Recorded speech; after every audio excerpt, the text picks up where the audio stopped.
So today we were called out by a homeowner, friend of ours, about this trifecta of invasives. Well, actually, quadrifecta. There's 4. So here you can see Schefflera. It's an invasive tree that'll get very large, has very water-seeking roots. A lot of people took their houseplant and shoved it in the ground outside thinking, that was okay.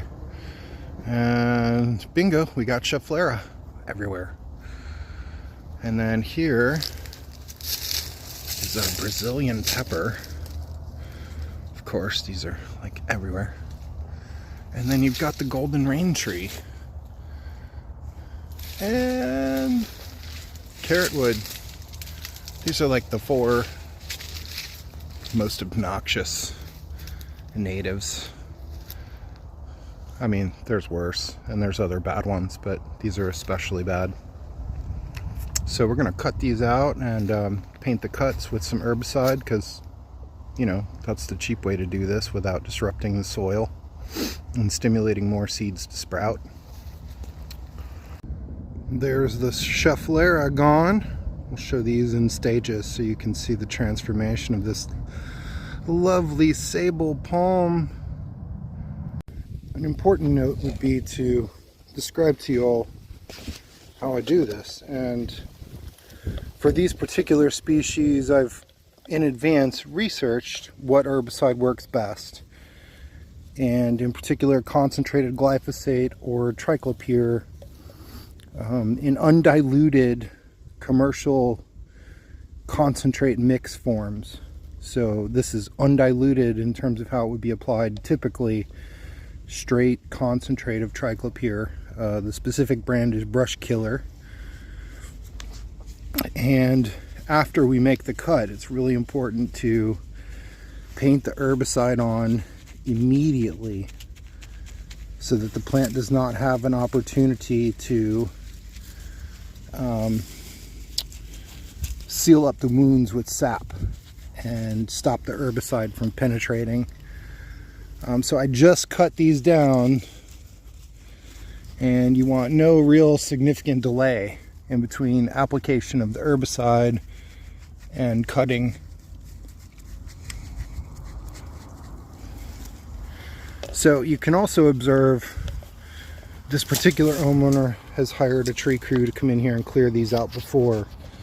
So a lot of these are resprouts of stumps that have previously been cut, and that will do nothing to stop any of these species. You either have to mechanically remove the root ball, which on a specimen this large would probably cost you a couple grand to get a tractor or crew in here, or cut and paint with herbicide, the poor man's way. And also uses minimal chemical toxicity. There's just a few drops going onto each one of these cuts. And now we've got the Brazilian pepper and the Schefflera cleaned up. It's starting to look like a palm tree a little bit again.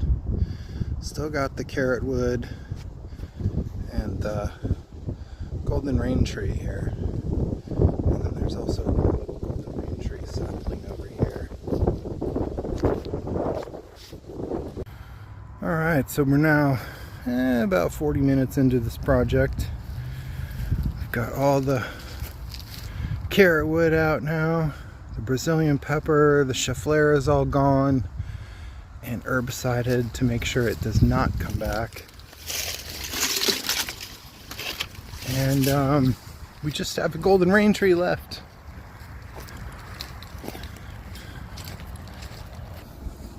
But look at how much prettier it looks already.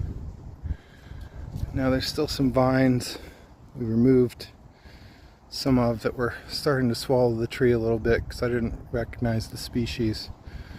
That'll have to die off and in the canopy.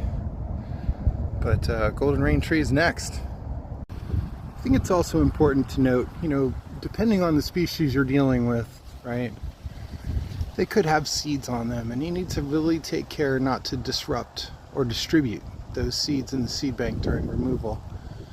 As you can see, this one's forming seed pods. It's even got some flowers that are just finishing, so hopefully these seeds aren't ripe and we won't have to be quite as careful as I would if those seeds were ripe during the removal process.